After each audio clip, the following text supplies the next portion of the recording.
considéré comme premier producteur de drogue. Autre chose, le Maroc, il gagne de l'argent comment?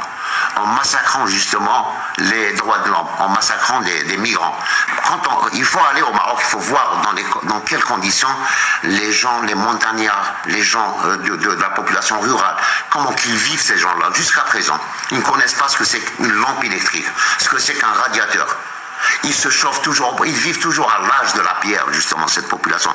Et c'est écœurant de voir un peuple juste à côté vivre de cette façon, alors que vous avez un personnage qui est à la tête d'un trône chancelant, qui se permet d'acheter des montres, des voitures. Donc, pour revenir, vous avez posé tout à l'heure la question, est-ce que le régime va s'inquiéter de la population? Est-ce qu'elle va vivre une grande misère?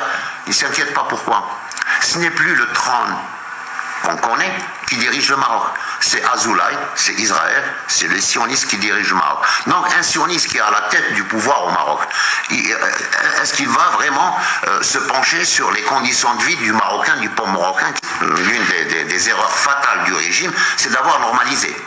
Parce que chacun vit sa vie, c'est leur politique intérieure qui normalise, même avec le diable, d'ailleurs ils l'ont toujours fait. Normaliser, ça a été juste une annonce, mais ça a toujours été normalisé. Mais le faire de cette façon, et en ce moment même où ce peuple marocain vit une misère totale, eh ben c'est ça justement qui va être la perte du trône. On ne le voit pas, on ne l'entend pas, et puis voilà, ce personnage n'est pas tellement important pour moi.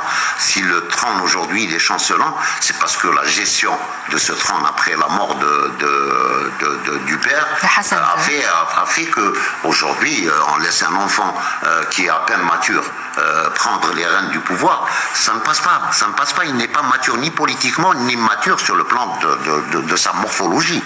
D'abord on a vu des scènes où il a assisté à la place de son père pour présenter des condoléances. En France, pratiquement, on a vu que c'était un enfant qui pratiquement, on devait même le mettre avec des enfants. Mais c'était plus le... Non, mais c'est une vérité.